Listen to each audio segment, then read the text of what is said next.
Check 1 2 1 2 check. Hey Kathleen, you feeling it? You are smiling. I think we've gone. Denial is over, right? You should be seeing the. Is that chart. We're live. We're live. Okay. We're into coping.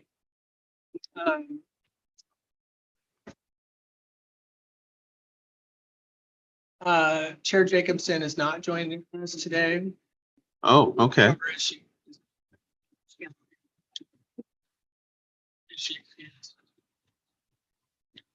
you don't see her on Zoom or anything, do you? Double checking. Okay. Getting close, guys.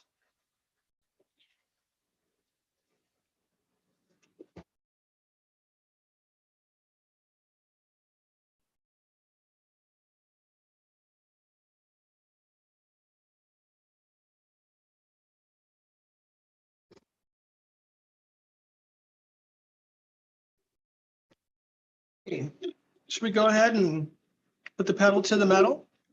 Sure. We'll call this meeting to order of the Lincoln County Board of Commissioners of May 17th, 2023. We do have a quorum. Commissioner Jacobson is excused today.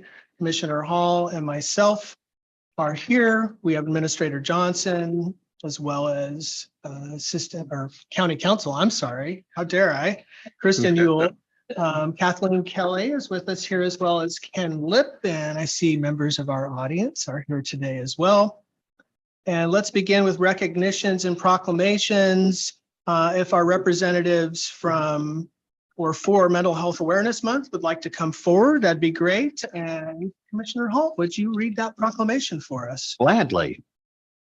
Whereas nearly 1 in 5 adults and 1 in 5 adolescents in the United States live with a mental illness, and whereas mental health impacts a person's emotional, social, environmental, financial, and overall well-being, with significant disparities among racially and ethnically diverse communities, and whereas suicide is now the second leading cause of death for 15 to 24-year-olds, with teenagers experiencing a 17.3% increase in the use of anxiety medications since 2010. And whereas 1/3 of the United States population lives in a county designated as a mental health professional shortage area, and whereas an estimated 44% of residents detained in jails are suffering from a mental illness, often with co-occurring substance use disorders. And whereas Lincoln County and all counties serve as a safety net for residents in need, first responders, and operator of crisis lines, public hospitals, and detention centers. And whereas Lincoln County Behavioral Health will be opening up a crisis stabilization center where individuals can come for support and crisis response as an alternative to the emergency departments when possible. And Lincoln County Behavioral Health is working with several partners to expand supportive housing in our county. And Lincoln County Behavioral Health is working with community partners in addressing barriers to treatment for individuals with substance use disorders. And Lincoln County Behavioral Health is working with our local schools and other community partners in serving at-risk youth. And Lincoln County Behavioral Health has a strong working relationship with our local sheriff and court system to address individuals who are served by these three systems. And Lincoln County is rebounding from the COVID workforce crisis and has expanded and will continue to expand our workforce in order to improve access to the many and expert services we provide. Now, therefore, let it be proclaimed that Lincoln County Board of Commissioners declares May as Mental Health Awareness Month in Lincoln County to highlight the critical role of the county in providing crucial behavioral health services and resources to its residents.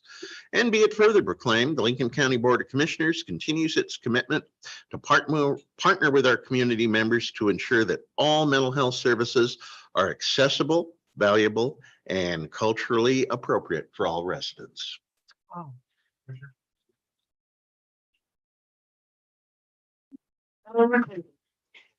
Sounds like it's being recorded. Should get your blood pumping. Yes. Thank you, Okay. Commissioner Hall. And presenters today, could you introduce yourselves and take it away? I'm Marie from the Behavioral Health Deputy Director. And I'm Shelby Houston. I'm the administrative supervisor. And we just wanted to reiterate our appreciation to the commission and to our residents for the support of mental health services in the county. We're really looking forward to expanding services as indicated in the proclamation, particularly around crisis stabilization, housing, and workforce development. So appreciate all your support and effort over these years. Thank you. Shelby, anything in particular you wanted to highlight, or should we just jump into questions or Let's jump into questions. I think Marie said that really well.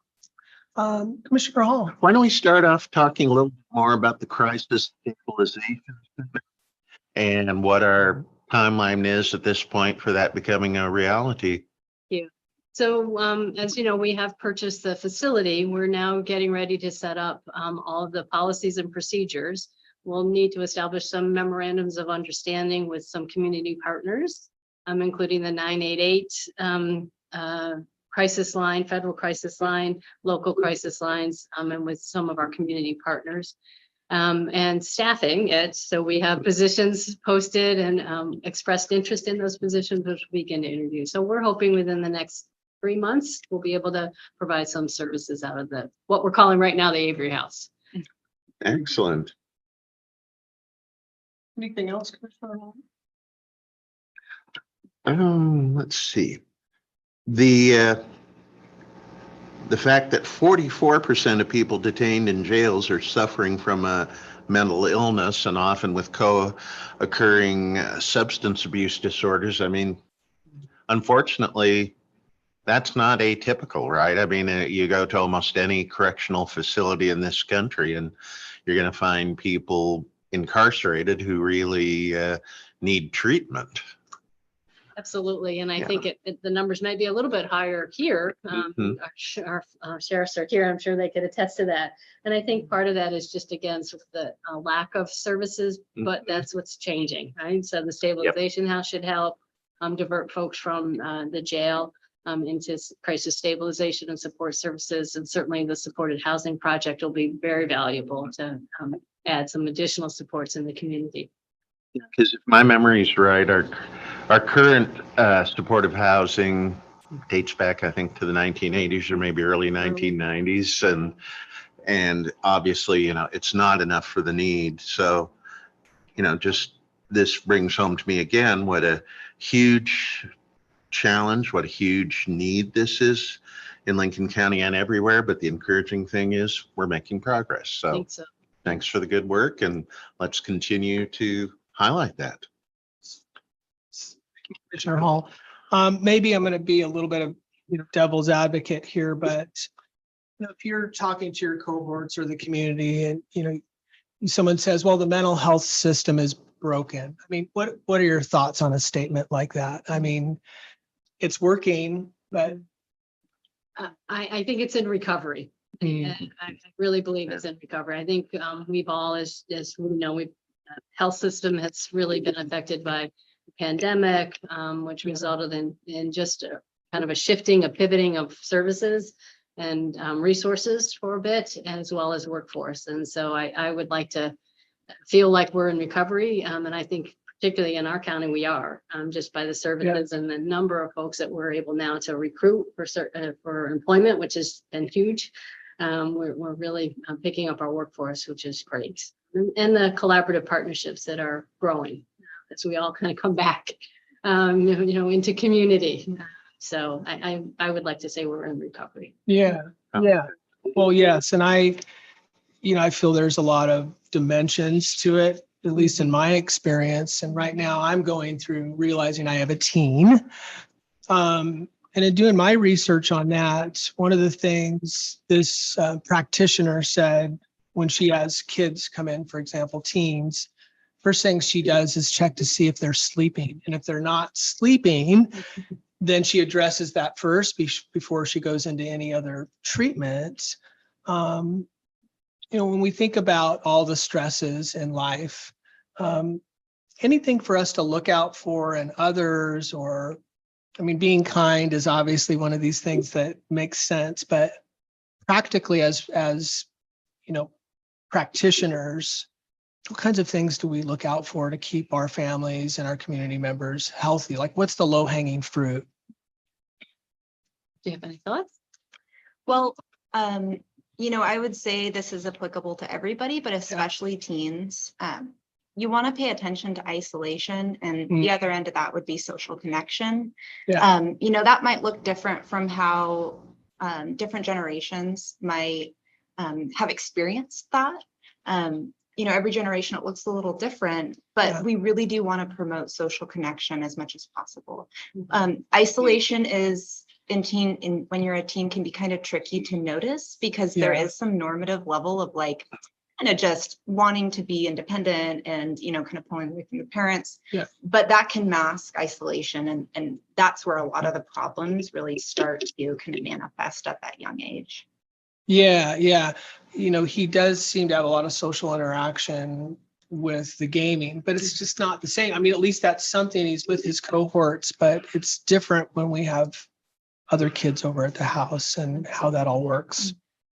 Yeah, and I think as a community, and I've heard Commissioner Hall speak to this a bit, is really addressing stigma is really something that we all can do individually. It doesn't take much to say hello to that person on the street who may be presenting a little differently or appears to be homeless or things like that. Compassion goes a long way, and it's very little dangerousness out there to say hello to somebody, or to at least even have eye contact. That's kind of even that addresses isolation for all folks. Is what we do with our eyes is really important. So, yeah, right. And Director Romero is here with us in case you're going to chime in on this question, Jane, but are we getting some uptick on, new practitioners, new therapists, or how are things going with that? So we currently have brought on keep counting 4 new folks at the QMHP level. Okay. They are all what we call locums. So Locums. there 3 are remote. We have someone working in Texas, Virginia, and Oklahoma. But providing very valuable services. One thing that we've learned from the pandemic is that our folks are many of our folks are receptive to telehealth. In fact, our no-show rate has gone down because people are able to pick up the phone or do a computer and talk to the practitioner. So that's been very helpful. One of our new QMHPs is a locums, but is working here remotely. So she's actually on site 2 days a week. So that's helpful. Yeah, because maybe if I didn't have the energy to actually get out of the house, it might be more likely that I would click on the computer. Yeah. Pick up that's great. Phone. Yep. And then at our case manager level, we have grown by leaps and bounds. And these are our folks who I consider our backbone and our work and our kind of workforces. They're out in the community doing skills reinforcement and resource navigation. And we've increased that workforce by probably double in the last 2 years since I've been here. If I may add. Yeah. Jane, can you come up real fast so we can get you on the mic? Thank you. Yeah. Jane Romero, HHS Director. I just want to add that we have also entered a contract with a psychiatrist who is board eligible in both seeing adults, but also children and adolescents. He is bilingual, and it is just, I think, a really great addition to the services that we're able to offer. I just wanted to throw that in because it's really such a great thing for us. Oh, do you want to talk about it? Go ahead. I'm here. Yeah, So go ahead. we are also partnering with the Oregon Coast Community College to develop some programs so that we can kind of begin to build our own workforce. We're looking at 3 options. One is a Health and Human Services certificate program, and that's Great. yeah. So that would help not only us, but the entire community. Yeah.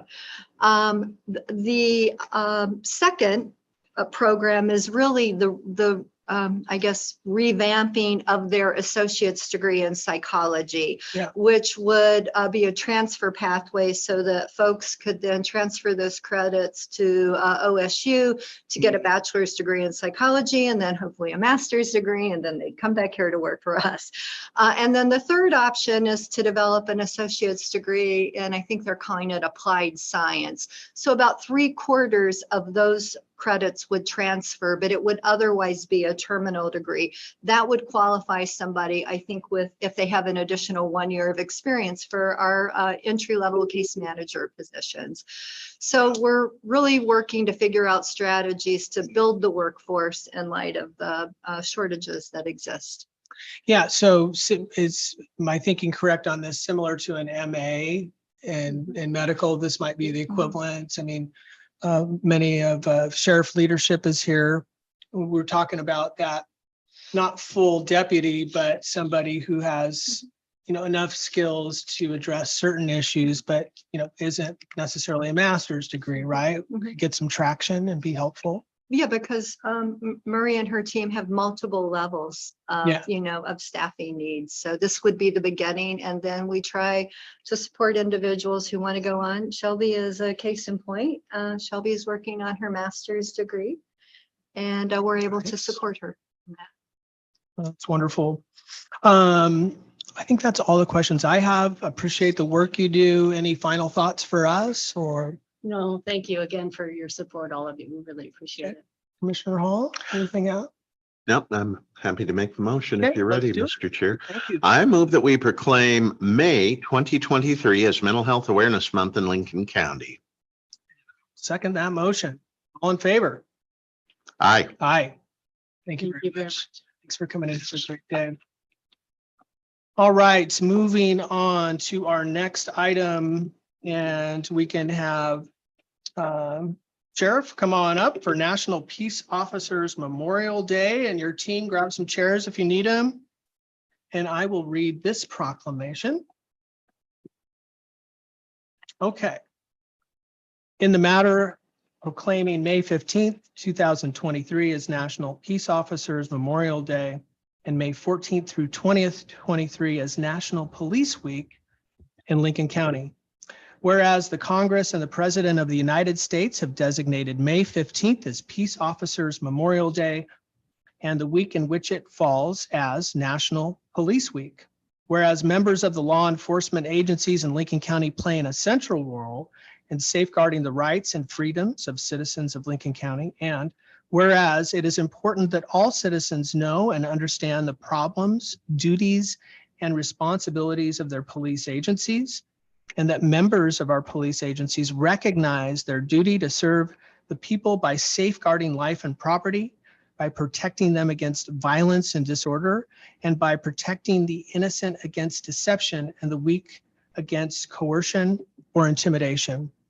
And whereas the men and women of police agencies of Lincoln County continuously provide a vital public service, now, therefore, the Lincoln County Board of Commissioners call upon the citizens of Lincoln County and upon all patriotic, civic, and educational organizations to observe the week of May 14th through 20th, 2023 as National Police Week, in which all citizens are encouraged to honor police officers, past and present, who by their faithful and loyal devotion to their responsibilities have provided dedicated service to their communities, and in so doing have established for themselves an enviable and enduring reputation for preserving the rights and security of all citizens.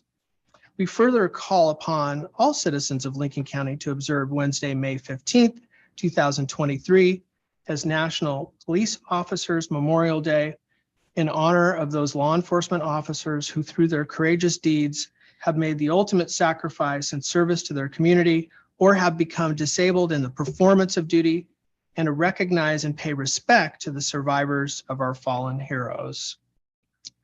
Hello. Good morning, Commissioner. morning. Curtis Landers, Lincoln County Sheriff. Carl Bertner, Lincoln County Sheriff's Office, Patrol Commander. I'll let Lieutenant Bertner start off. Okay, I'll give a few comments. yes. In 1962, President Kennedy proclaimed May 15 as National Peace Officers Memorial Day and the calendar week in which it falls, May 15, as Police Week. Established by a joint resolution of Congress, National Police Week pays special recognition to those law enforcement officers who have lost their lives in the line of duty for the safety and protection of others. There are over 22,000 names engraved on the National Law Enforcement Memorial. On average, 163 officers are killed every year. I am grateful we are honoring those tragic losses now and pray we lessen the amount of lives lost in the future. I want to take this moment to thank the Lincoln County Board of Commissioners for this proclamation, and it's an honor to serve the Lincoln County Sheriff's Office and in our community. Thank you very much. Just kind of follow up a little bit, some statistics this year. Total line of duty deaths for the country so far this year, 42, including one in Oregon recently. Reserve Corporal Johnson from NISA in April was shot and killed there. The majority of the line of duty deaths so far this year have been gunfire at 19 of the 42. Just to know what the violence is. It's also interesting to point out that they're still documenting 9/11 related deaths. 3 more so far this year related to the over 20 years ago event that happened. So just that the numbers still continue to rise from that event also, and will continue to rise. Our deputies do an amazing job, as you both know, and it's just a somber time to recognize what they do and every day to put themselves in harm's way to protect the public and serve the public. And it's just I appreciate the commissioners taking an opportunity to recognize that annually. I know some of this is repeat information that we do, but it's always important to recognize the job that they do, the important job that they do each and every day. So thank you for doing that. Yeah. Commissioner Hall, any Just- comments or questions? I'm sure this is a challenging question, but what kind of character traits does it take for someone, especially today in this era we're living in, to step forward and serve the community as a peace officer? Yeah, good question, Commissioner. And as you know, we not just us, but around the country struggle to find qualified applicants to do the job because we're just not getting the applicants applying that we once did. And so, as far as the character that goes into someone that does the job, I don't think that's changed. It's just someone who finds that calling, I guess would be more of a better term to do it, to serve the public, given the situations that have been going on within the country, with just everything that's going on. And again, we're not the only industry that's having difficulty finding people to serve the public in general, not even in this profession. So it's really, what's the answer to that? We have long discussions about that and what it takes, and we know that we can't solve it today, challenges, but the character hasn't changed. Someone that we're not lowering our standards either for somebody to step up and assume this calling. And I don't know if Lieutenant Berger has any additional comments on that. I'll just add a couple of actual key traits. We've always kind of relied on the trustworthiness or the integrity of a person, but 2 that I'm also focusing right now, and it's not that we haven't focused on them before, but we're putting emphasis, is empathy and someone who's humble, because we make a lot of mistakes in law enforcement. And if we can't have a person who's humble to accept their own mistakes, to learn from their mistakes, we definitely need to, help them move along or help them grow. So looking for those 2 added traits. Thank you.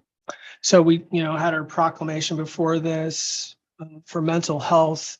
Could you talk a little bit about, in a recognition such as this, and or within your briefings or, within your team, how you watch for or look for, healthy mental health for your deputies, for example? I mean, is there any kind of protocol of debriefing, or how does that work to keep your team resilient? Wellness within our team, and we're not immune to the suicides and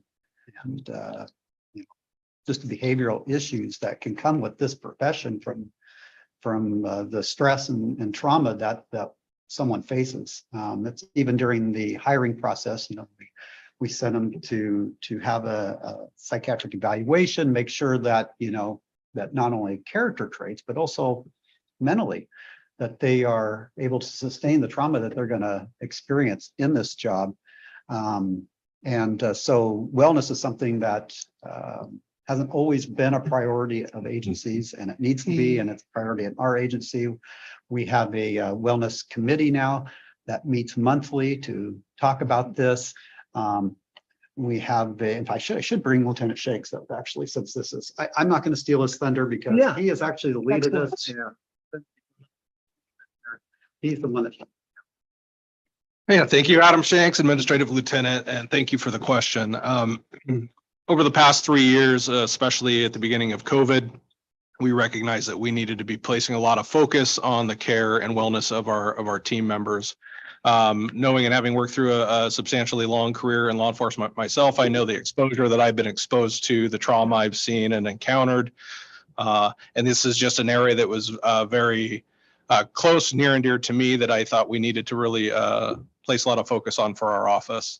Some of the things we've done in this realm is we've stood up a peer support team that is currently being scheduled for critical incident stress training, so they can work as a team together to provide services for all of our team members. That will be a membership run team. That won't be a management run team. They work within their own team and provide services for their own team members. We are not a part of that. We are not privy to any information that comes out of that. It's very confidential among the team members. Another thing we've done is really focused on nutritional value from a food perspective and what we can offer through our workplace for our team members. As you know, we have 24/7 operations, specifically in our jail. Our team members cannot leave during their shift, so we provide those options to them. We've really focused on the nutritional value of the options we provide them with. We've also provided a fitness center, basically the space. We went in partnership with our Lincoln County Deputies Association to build a gym in our facility, in an unused space of our jail facility that we've struggled to find an adequate way to utilize from the initial design build back in 1992. The Deputies Association funded all of the equipment basically in the facility. We provided the space and some ancillary tools to build that out for them. That is currently in place. That includes cardio machines, weightlifting machines, matted space for yoga, meditation, mindfulness time, things like that, and also a training space for our defensive tactics for skills needed in the field. We also have an app on our phones that have several resources for our team members, be it mindfulness training again, sleep study information. You can do a lot of self-assessments on it. It provides critical incident stress information, training videos from a lot of instructors that we rely on in the law enforcement realm that focus on these areas of health and wellness. Additionally, we have suicide hotlines, one button press through the app that people can connect with those services if they're under stress or feeling that they need that kind of assistance. So a lot of focus there as well. What else am I forgetting? List of therapists. Yeah, thank you. We have a list of therapists that focus on first responder therapy, recovery services as well. Our chaplaincy service, we've identified, we have three chaplains currently. The sheriff is set to interview a fourth coming up. These are all volunteers, by the way, that commit all their time and volunteer status to our office. We have one that attends briefing at least once a week for all of our shifts. And they've acclimated very well with our team. They're available 24 hours a day for our team to reach out to for any assistance they may need for any reason. So again, a lot of focus on these efforts to ensure that our team members have what they need to maintain a successful and healthy career and personal life and find that work-life balance. Yeah, And, talking about the line of duty deaths is one thing, but it's the preventable situations like suicide in this profession Yeah. that we really need to, and you may think that, well, our agency is small enough, we're immune to that. Yeah. This is really hard to, but that is absolutely not true, because just a short time ago, we had a former deputy, they had left to go into a new career, but unfortunately took their own life. And so it's not immune to our agency, and we know we need to really address the trauma and situations that they face. So some of these situations, line of duty deaths that we're talking about, the initial proclamation, are not preventable, but there are a lot of these that are. So we need to address that. When I come to work each day, usually the presumption is I'm going to be home at night. But when I put myself or think about being in your shoes, it's a possibility the risk is higher that you might not. What does that self-talk look like? If you don't mind sharing with your family, or when you're leaving the house and saying goodbye, I mean, it just seems like a different level. Sure. No, I appreciate it. And thank you for recognizing that. I'd say that we do a really good job of sheltering our families from that. Maybe not talk about it as much as we should, but I think we've come a long ways, at least in my career, of being more open and communicative and teaching our team members it's okay to not be okay. Yeah. And letting our families know, and trying to engage the families in our amongst our team, that they can encounter these situations, that look out for these, look out for signs or symptoms that they may see of their loved ones coming home when they've worked a long shift or were exposed to something that they aren't generally going to be privy to, but look out for changes in behavior and things like that, and ask questions. Ask those questions. And also our division commanders do a very good job of encouraging members when we onboard and meet with them personally, at least on an annual basis, to communicate with their families and keep them apprised of where they're at and how they're feeling, and encourage them to let them know they can reach out to us at any time, day or night, if they feel that they need some assistance from us as well. We're actually coming up in our annual conference for our State Sheriff's Association in December. We always put on wellness and leadership and other topics that go on there. But one of the classes that we're going to have is going to be inviting spouses and significant others about the wellness and what the signs they should be watching for in their loved one when they come home, and their family member when they come home. Because like the military, if you have family members that are in the military, especially in combat situations, a lot of that gets held in and not released, and that can cause that trauma and further deteriorate a relationship. And that's obviously not what we're doing. We want that support system to be very good at home, to watch those warning signs, and also all those things that Lieutenant Shanks talked about. An opportunity for that person not to go and take it out on their significant other at home too, with even if it's not directly related to whatever happened but a lot of those things can happen. Some examples for myself that I realized: you need to set plans for the weekend or after work. Not go home, because what happens if you go home and it's like, what do you want to do tonight? Nothing. I don't care. I don't know. And it goes back and forth, and it's just not healthy. You've got to plan, even if it's what's for dinner or what you're going to watch on television, or you're going to play a game, whatever like that. Because you get in that, well, now it's just closed up and not thinking. And as far as just that, what you were talking about too initially, when you go to work, we all know that the dangers are there. You can't go in.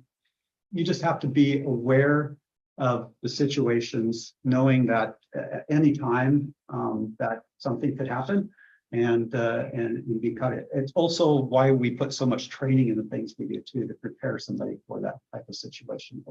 Yeah, well, and the recognition there to have some language around your emotions or what you're contending with. Sounds like that you've got that support system in place. So how do you have those conversations? with your loved ones, and they might think, well, it's me, I'm doing something. No, it's just because of the stress. I'm having trouble unpacking, maybe, It's, definitely better to release it than hold it in, Yeah. like we were kind of taught back in when I first started, yeah. and how that is just absolutely not healthy. Mm. There's other things that we all talk about to release that and not turn to, substances or other things that are harmful for you. Yeah. It's interesting because in one of the trainings, we found that and we told our team, Tetris, after a traumatic incident, if you can play Tetris for 10 to 15 minutes, Wow. it doesn't apply to other online gaming, but Tetris is one of those that does something in mind that and I'm sure these two back here will understand it more than I do, Yeah. but, or these three, but it takes and doesn't store that traumatic incident in a place in the brain where it's going to be harmful. Interesting. And I don't know how it does that, but. The quick fix, if you will. Huh, well, the hack. Yeah, it's a hack. Right? Lastly, I would like to commend you as a commission also. I know we've talked about many of the services that we provide and your support for the funding that we put towards this on behalf of our members, and also the wellness committee that you guys have stood up on behalf of all county Yeah. employees, I think is very important. And I appreciate that you guys recognize that and are doing that for everyone. So thank you. You're welcome. Well, yeah, thank you very much to your team, to everybody in the discipline. We recognize you and appreciate keeping us safe. So thank you. Shall we have a motion? Happily. Mr. Chair, I move we proclaim May 15th, 2023 as National Peace Officers Memorial Day and May 14th through 20th as National Police Week in Lincoln County. Second that, all in favor? Aye. Aye, thank you. Okay, let's see, where are we next? Adoption of the consent calendar. These items are typically routine in nature. They've come before us in previous meetings. Commissioner Hall, anything you want to pull or highlight out of consent? No, I'd be willing to make a motion for adoption of the consent calendar as, oh, okay. So Yes. action item D, Okay, but claim for stock killed or injured by dogs, mhm. should be moved to consent. It's good. Oh, it is. Okay. consent.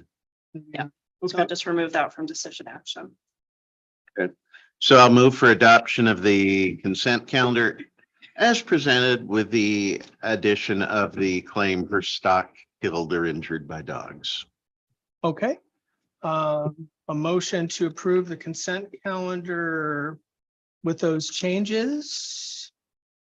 So I would move that we adopt the consent calendar. I already did. No, you did. Okay, second that motion. You can second, yes, yes, yes. All in favor? Aye. Okay. Yeah.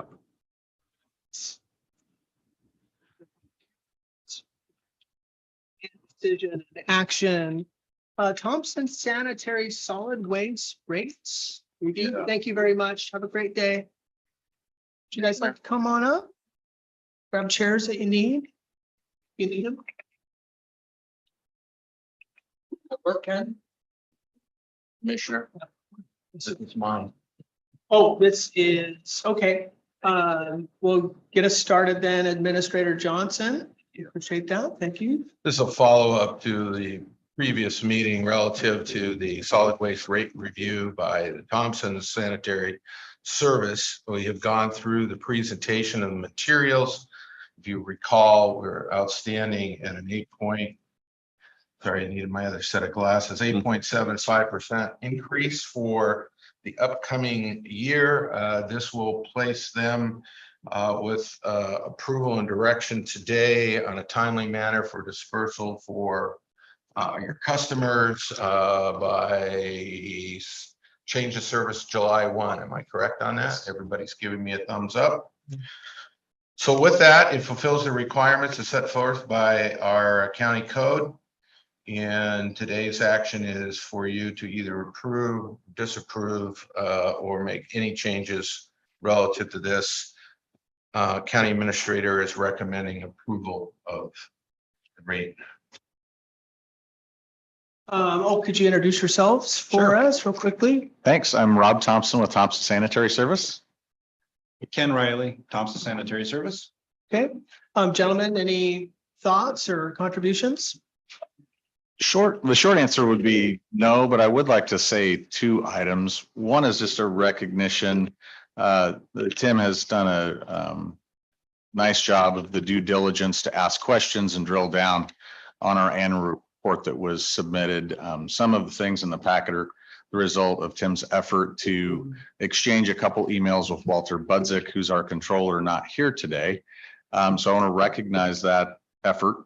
And then I would finish with the general idea that misery loves company.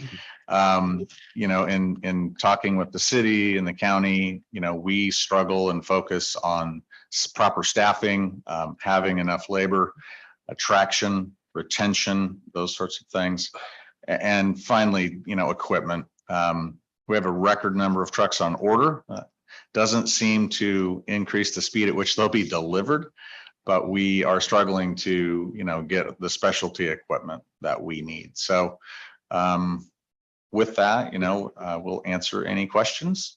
Well, and I just wanted to add too that, the RSWAC, for example, and the coordination you all have with our solid waste district is a real positive way to, understand what we're contending with. So appreciate that. Almost weekly, I feel like you guys meet, don't you? Yeah, I Paul- mean, I could give Paul a shout out. He's does a great job for the haulers, in my opinion.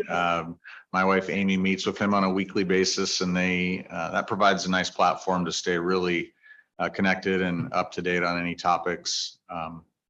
I'll stop there. There's some wonderful things that are not related to this topic that we could talk about in the RSWAC, but good stuff. Yeah, progress. Mhm. hopefully create some confidence too that we're coordinating, Mhm. Well, I am comfortable moving forward. Would you like to make a motion and approve this? Yeah, I'm comfortable moving forward as well, Mr. Vice Chair. So, we've been through this, all of us, several times before, and I think this is a process that is fair to the haulers, fair to the consumers. And so I will make the formal motion that the BOC, the Board of Commissioners, approves an 8.75% rate increase for Thompson's Sanitary in the unincorporated portions of the county they serve.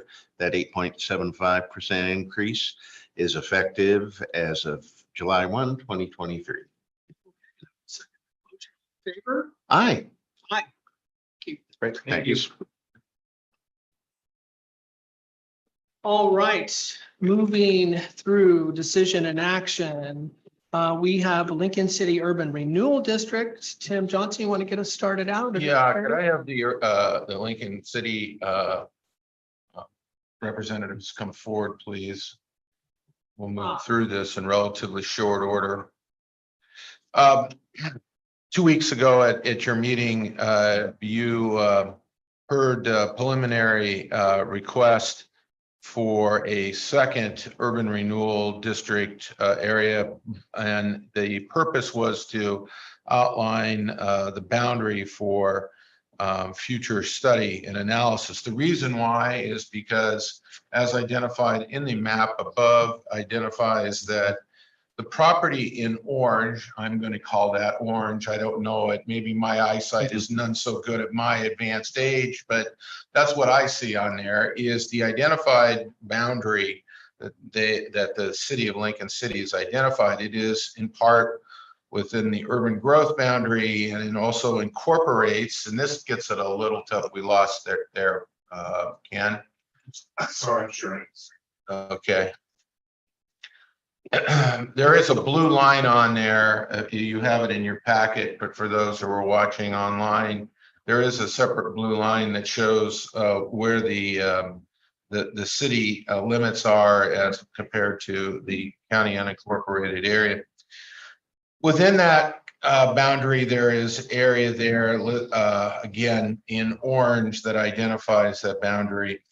So that is the area for which we are going to be looking at today. Pertinent to this, if should you approve this, which we are recommending that you do, this does not obligate you for anything other than the study and analysis of an urban renewal district. The Lincoln City will be back before you again later this summer with that presentation, and at which time you have the ability to ask a variety of different questions, policy in particular as it pertains to this activity. So with today's motion and recommendation, County Administrator is recommending approval of this boundary. Okay, thank you, Administrator Johnson. Allison, would you introduce yourself and tell us? Sure. who Thanks, you are? Commissioner. My name is Allison Robertson. I'm Director of Lincoln City Urban Renewal, Economic Development and Urban Renewal. I'm here to, I've been directed by City Council to create a draft plan for Nelscott. Okay. And so this is the discussion about the boundary area. And if the boundary area is acceptable to the county, then we would continue to draft the plan. We would enter what's called confer and consult process per state requirements, where we talk with all the taxing jurisdictions about the impacts of doing an urban renewal area and have those conversations. And then after that process, we would bring back to you, as Administrator Johnson mentioned, a presentation about the plan for your consideration and answer any questions about adoption of that plan. We do need the county to consider adoption along with the city in order to create that urban renewal area. If either one or the other jurisdiction does not approve the plan, the plan would not be adopted and the area would not be formed. So Allison, 15 years ago, maybe, did we first meet in Nelscott? Where Yeah, we were sticking stickies on a wall for a charrette? Yes. In Nelscott. How long have you been the director now? I've been with the city for 16 years. I believe it has been maybe 9 that I've been director. Okay. Yeah. 9 years. Wow. Now go back a little bit, Allison. Well, I am comfortable at this point in time. I think there are other discussions that need to happen, but do you feel at this point we want to just move forward? What is your desire? I am with you there, Vice Chair Okay. Miller. Yes, I think we have the information. This has been vetted, and at this point, I'm comfortable with moving ahead. Okay. Any other thoughts from you? before Thank we- you. I would just like to mention, we met with a property owner along 23rd Drive in the county's area, Mr. Phillips, and he, I know, has submitted some additional information to you from his perspective. And I told him that because he had to leave, that I would just, for the minutes and conversation, mention that he also gave us a copy of this. And it's great. It's got some good information and some questions. So we'll be taking a better look at that as we move along. Okay. I'm sorry.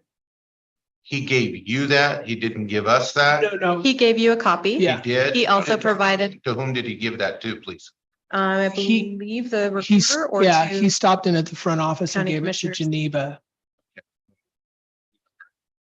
So You'll you, need to get it added into the agenda, Yes. into the document for today's minutes, please. for the record, yes. Correct. Yeah, thanks for pointing that out. Mhm. Okay, well, a motion. Someone had a better language than I'm gonna come up with, so.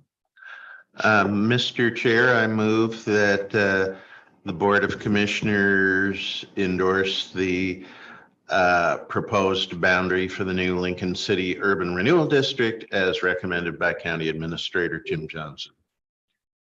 All right, and I will second that motion. All in favor? Aye. Thank you for your time today. Thank you. Okay.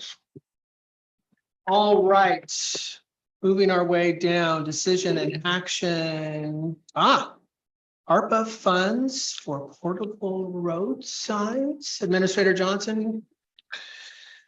Well, this is a fundamental issue that changed. I don't know if our Public Works Director is available to help me with this morning, There he but before you in a previous meeting, we had allocated money for the purposes of digital road signs. And we came up short, I believe, in the context of what we thought was the actual amount. So today we're approving to authorize 37,500 in American Rescue Plan Act dollars for digital road signs. And I will turn this over to Public Works Director Roy Kenyon. Morning, Roy. Good morning. I'm Roy Kenyon, Lincoln County Public Works Director. We did a while back purchase 2 of these reader boards. And then I was asked to get a quote for 2 additional, because the way the discussion went was these are for basically that quick way of dispersing information in an emergency, whether it be a distant tsunami, a wildfire event, or COVID vaccinations or whatever it is. And we thought, well, we would start with 2.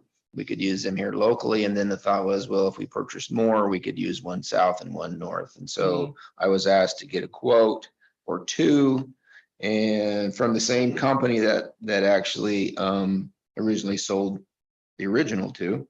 And that quote was for $37,800. That is actually for the purchase of the 2 reader boards. I did not ask for any kind of a delivery cost because I was not sure. It may be easier for us to go get them and much cheaper for us to go get them. Right now, for some reason, shipping is through the roof. And we found at the road department anyway, that it is far cheaper for us even to drive to Portland to get certain things. Oh, wow. So anyway, that was for the cost of 2 additional reader boards. Yeah. And I was also asked to get a quote for 4, which basically is twice what the quote was for 2. There was no cost break or anything else, but so I have both those quotes in front of me. And the savings over brand new units is quite considerable, right? Well, the first 2 that we got were slightly used. These would be brand new. Oh. The first 2 was one of those instances that came up that we could not pass up. They were once used on a single bridge project. They were offered to us for less than what the contractor paid for them. And so we jumped on that and we saved several $1,000s per. And so that deal is no longer available. So these would be brand new reader boards that would be supplied. Okay. Administrator Johnson, any thoughts from you on where we would prioritize these? I mean, I can think of a lot of things, but there's so many uses for them. How do we not ever see them again? Well, they're not used for the everyday purpose of saying, Yeah. thank you, Right? Counselor. Okay. That she's exactly correct in that regard. These are to be used for public health issues in accordance with the ARPA guidelines, testing sites here. Yeah. Don't forget to wear your mask. An issue that is near and dear to my heart that we all worried about. I can remember February of 2022 when we had a tsunami warning. We had no ability to be able to warn the general public of activity that was going on. And that really was the stimulus for the conversation at that point that I had later in the afternoon with Chair Jacobson, that we really were deficient in that ability to help our cities and our folks in the unincorporated area. So the ability to deploy for these, depending upon the nature of the incident, I think is important. I think we all turn back to the Echo Mountain fire and the ability to be able to move people accordingly. We didn't have ability to do that. So these would have helped substantially in directing people. So that is exactly the purpose of what the ARPA guidelines identify, and that's how we'll use them in accordance with it. But no, it will not say, welcome to Lincoln County and Or garage sale here. garage sale here or something to that nature. Yeah, they will be used specifically for natural disaster and public health requirements. Yeah. Tow weight on these things, not much. Tow weight? Yeah. Yeah, it's next to nothing. It's well balanced. They're towable by pretty much any vehicle. And the interesting thing is, and I know Ken took part in a little bit of a training. We have an app that will go on your phone. There's a username and a password. And as long as you got cell service, you can program them things from pretty much anywhere. Yeah. And I know that there's a user group that was formed and we can actually add to it. I think right now there's about maybe a half a dozen people a part of that user group. And so any one of them at any time could program these from pretty much anywhere. The key is going to be finding keepers of them north and south. And I don't know, that may be something that we will have maybe emergency management do, or somebody from the board's office, or however you want to run that. It really doesn't make any difference, but they would have to be part of that user group so that they could actually get it out and get the message out too. Awesome asset. Any other questions or thoughts? Nope. No. And are we bringing this back in the form Well- of an order or? It's decision action today, so we can go ahead, can't we? And Okay. it's been. Okay, well then let's do it.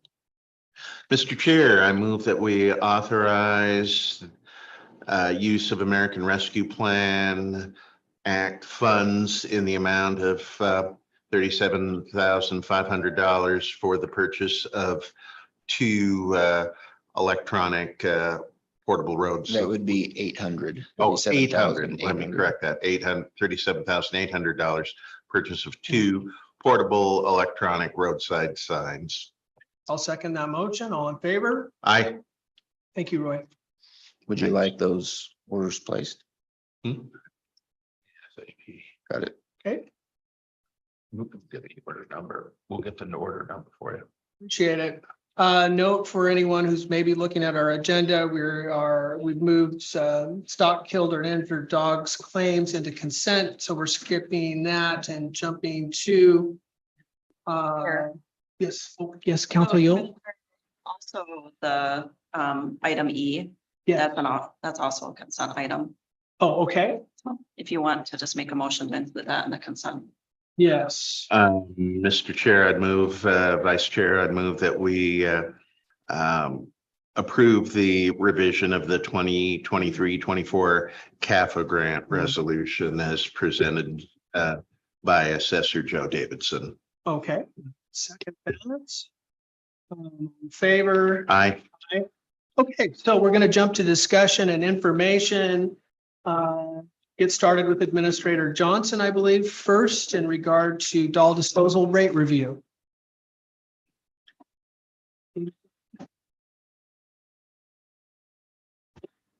That's good.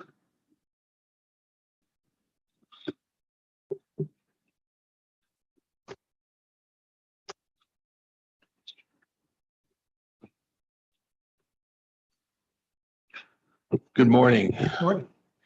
Seems like after last night's budget meeting, we're spending way too much time together. Yeah, So. got a lot going on. Yeah. Annually, our solid waste haulers come before us. This time it is Dahl Sanitary Service. And within the context of this, as always identified, they submit an annual review of rates. County staff has reviewed those and identified within the context of the equation that is used to qualify the rate increase. They fulfill that. Their request is for 4.52% increase. This is less than the rates approved last year at 6%. We much appreciate the Dahls for all of their hard work in bringing to bear their costs. They do a tremendous job in controlling those. They're at an operating ratio of 88%, which is well within the allowable range of 85 to 91%, as identified by our county code, which you have in your packets. One of the things that I think you've been very conscious of as a commission over the years is where these costs have occurred. They have differentiated themselves year over year during COVID. You saw one year that they were heavy in labor, one year they were certainly heavy in in fuel costs with understanding all that's going on relative to that. And now you also see disposal costs going up. We are all working together to ascertain how to control costs. Specifically, the disposal cost, as I mentioned in my presentation before the commission relative to the Thompson's request. One of the things that all of our haulers are going to be confronted by, and us as consumers or residents and businesses, is the fact that the landfill that we rely on, Coffin Butte, only has so much longer to go unless there's some dramatic land use changes made by Benton County Commission. And as such, we are already looking at alternatives to be able to address that issue. I'm trying to meet quarterly with the haulers on that item to ascertain options and bring those before you, and then step out to the community. Everybody will be impacted, not just the unincorporated area that you're taking into consideration with this contract, but the cities as well. And that's an important policy discussion that is going to happen sooner than later. Only by virtue is that it's not that probably that far off, and we need to address this issue. The alternatives get pretty expensive pretty quick, so we need to be very creative and innovative in the context of our options. With that, again, my recommendation as county administrator is for approval of this rate increase. And I would now like to have David join me up here at the table, if you would, to discuss any issues associated with the adults presentation material, particularly the spreadsheet. Oh, Joe's gonna come up too. Joe. Good.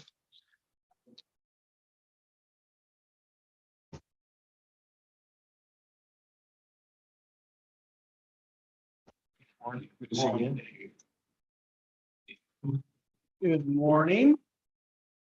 Hello, I'm Joe Cook. It's Dave Lerman, both from Doll Disposal.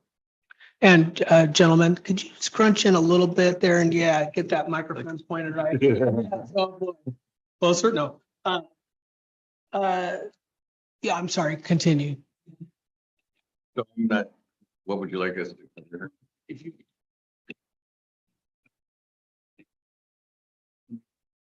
Aware of. Okay. So the spreadsheet, what we've done is we've looked at first the projected numbers versus the historical, and we're projecting to be outside the operating ratio. One thing that we have added as an additional factor is the green waste collection. We are, and the green waste collection, we're planning to include food waste at the county solid waste district has been asking to have have all the programs aligned throughout the county. So some have food waste and Doll has not historically had food waste. Yeah. So in order to do promotion and so on, they want to have it all the same. That's about 0.5% of the adjustment that we're requesting, but it's included in that 4.52. As terms of revenue, we're projecting some growth, and we have the carryover effects from last year's rate adjustment included in there. Labor, company-wide, we've added 2 FTEs. 1 FTE primarily is to cover the Oregon leave law that, so if we have people off for 13 weeks or whatever for leave, we got to have somebody trained and ready to go, hop in a truck and pick up. The other has to do partially with bringing our pressure washing of our vehicles in-house and saving, I think you've seen an operational cost, seeing some savings in those based on that, because that was getting kind of expensive to do outside. Disposal tip fees have increased. We do long-term contracts for our disposal to assure there's a place to go. And there's a CPI adjustment in those similar to what we have in this. And your county administrator is correct about what's we need to be looking at in terms of disposal going forward with Coffin Butte having the issues that they're having. It's unclear how long of a life they have. You get different answers if you ask different people, but I think we have a contract through 4 more years, 3 more years. And so we'll know more when we go back into contract negotiations if they just decide to do that. Fuel, we're using the federal government's projection of fuel prices, which we've used. They've been as close as anybody. And operating lease and rents are down. That'll have an increase, an offsetting increase on depreciation. Previously, the parent company of Dahl Disposal would buy the trucks and lease them. It didn't make any sense to do that when they're 100% used by Dahl Disposal. If they're shared between different companies, there's some logic to that. So we're having the operating companies purchase their own vehicles if they're 100% for them. And those numbers bring us to 4.52%. Okay. Administrator Johnson, were you going to mention something or? No, again, this is a presentation and then you will make your approval at your next meeting. And that will then allow them to contact their customers of the change in rates. Yeah. And they'll move on from there. Yeah. Okay. And When will the next meeting be? In a week or 2 weeks? Okay. And, you know, for the community's benefit too, this is routine. We see you every year. Mhm. You know, one of the things brought up last night in the budget context of this disposal service district was the uniformity of recycling moving forward. Do you think that'll help as well, that, you know, we're all playing with the same rules when we look at what can be recycled versus not, and for that waste stream moving forward? Yes, I think the idea of the uniform statewide collection, uniform statewide collection list will have some advantages, especially when it comes to public education and promotion. They could, for example, if everyone is collecting the same materials, you can run a TV ad spot that plays in multiple markets without having to tailor it to what that local program might be accepting. There are several programs around the state that will add materials with the list. There may be a few programs that drop a few of the more borderline items from what they're currently collecting. But for the most part, it'll be a gain across the state for most programs. And like I said, the ability to have that common list means everything, like I said, from television, radio, all of the different outreach that's available at the state level can then be spread to small towns and rural areas across the state. Yeah. Thank you. Thank you. Yes, go ahead, Joe. If I haven't, and have you met the board before?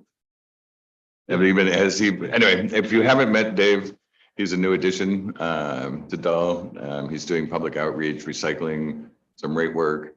I've worked with Dave for 25 years or so. And he's an excellent addition. He was on the governor's whatever task force on this recycling change. So he's an expert in all kinds of stuff like that. Great. Appreciate it. And you'll probably see a lot more of it. I think we met at the Juno tour too. So forgive me and thanks for making it. It's nice to have you in the community. Yeah. Nice to be here. Thank you. Anyone else? All right, shall we, we're going to move this 2 weeks or 1 week? We're not meeting next week, so 2 weeks. Oh, okay. Oh, that's right, actually. Yeah. Bring it back then. Thank you, everybody. Thank you. Thanks. Okay. Oh, another discussion item. And this is additional funding for childcare grant. Administrator Johnson is coming back around to. He's back. Just a few more 12-hour days. So we'll be at least through this week. This item is on, again, first of all, Tim Johnson, County Administrator. This topic relates to continued allocation to the Child Care Grant Program. We had originally approved $100,000 to the program. And within the context of that, the success rate was very good, very high. And you made that approval in December. And so within a relatively short period of time, the success rate of this illustrates a higher demand. And where this demand is coming from is really important, because what we're witnessing are applicants who are coming in who are willing to do evening care for more fragile or sick children. Medically, I think the term should be medically fragile children. These are all important actions, because, you know, we don't work in just an 8-hour day anymore. We have people working 24 hours a day in our county. And that includes obviously our cities. So we have to take this into consideration. So the request is for an authorization of an additional 200,000 in American Rescue Plan Act dollars for the Child Care Grant Program. I want to, again, a couple things. This was, as of the staff report, you had approved $5,689,484.92 of the total amount of American Rescue Plan Act dollars that we'd received, which was roughly almost $9.4 million. With the approval of this amended request, it'll still leave us with just about $3.5 million. It has no impact on the general fund. It follows the guidelines and requirements of the U.S. Treasury and the policies related to the American Rescue Act. With this, recommend the amendment of 200,000 for the program. I'll take any questions. Point of clarification, Administrator Johnson, we have 3.5 left for ARPA. Roughly. Okay, roughly.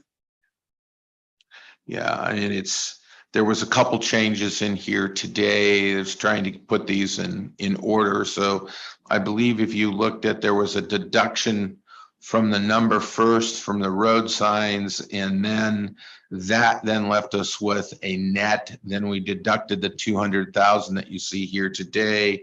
And our identification then subsequently to that is, if you let me look back at the notes here, yeah, that leaves you just approximately with $3.5 million and some change. Thank you. Commissioner Hall. Thank you, Mr. Vice Chair. I am inclined to want to support this request. Obviously, we've known for years, for decades, that Lincoln County is a child care desert, and I'm glad to hear that there's been good response to our initial grant offering. I just appreciate a report at some point, though, maybe that would go into a little bit more detail about the types of applications that we've received and where we're at in a timeline on making awards, what the terms of the grants are, such as matching fund or other requirements. But I'm happy to move forward on this. We'll have staff circle back and provide that information to you, either both in a written and if you require an oral report. Thank you, Mr. Johnson. Okay, I have no additional questions. So we could make a motion on this. Would, sure. Oh, Yeah. June 7th, it's coming back.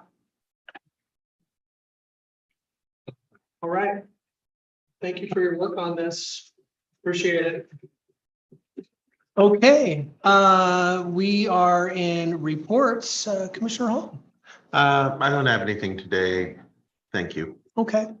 I would report that we are just beginning really our yearly budget committee meetings. Last night was our first, and so the community is aware as well. Those are 6 p.m. Tonight, tomorrow night. And then on the following week, all those meetings are posted online on the county's website. So, yep, long days, but an important process and a lot of really valuable presentations from everybody who's participating, good information. So look for those online. I have nothing else to report other than to say, we'll just continue through that. And it's going to be a long couple of weeks, but yeah, valuable what we're learning and where we're going. So appreciate everybody's work on this. Administrator Johnson, anything from you on your reports at all? Okay, let's go into public comment. So to check in with Kathleen, we had no written comment except for maybe what just got entered in the record today, which we'll get to you. And I see someone queuing up. Anybody online? Okay. And he's the one who had to leave, but left us the material, just so you guys know. Dave Larmoth was with. Oh, it's all. The other person was the one who submitted the written input. Okay. Okay. And do we have anybody else in the room who would like to talk for 3 minutes? Thank you. My name's Allison Robertson. I'm with Lincoln City Economic Development. I just want to thank the county for all of your efforts for childcare. It has a big impact. I'm on the review team for some of these applications, actually for all of them, and participating with Small Business Development Center and county. And Lincoln City has also allocated $50,000 for a childcare assistance tool. It is a loan for business owners. They can borrow up to $5,000 at 0% interest. I'm sorry, it's $10,000 for 0% interest. Okay. And we haven't had any applications because we have not marketed the program yet. We were waiting for the county's grant program to get kind of going and underway. Okay. And so, and then we've rebudgeted that 50,000. So if that budget is approved, we will make a more concerted effort for Lincoln City childcare providers to apply for that. And then also hopefully relay that there's funding from the county as well. So leveraging dollars where we can for businesses is really, we're happy to do that. And we really appreciate that you've invested as well. So yeah, well, thanks for bringing that to our attention. As you mentioned to Commissioner Hall, be good to see this actually at work. And, yes. You know, how it manifests itself once we really get it humming and rolling. So yeah, thank you very much. Yeah. Okay. All right. Anyone else in the room? No. Okay. All right. So no executive session coming up. You will find us this evening in this room for our budget committee meeting. And also on Thursday, the next Board of Commissioners meeting, we'll have a staff meeting on Monday, and then June 7th is our next official county commissioners meeting, at least at 10. So anything else for the good of the order? All right. Thanks for watching. If you're out there online, and we appreciate your participation.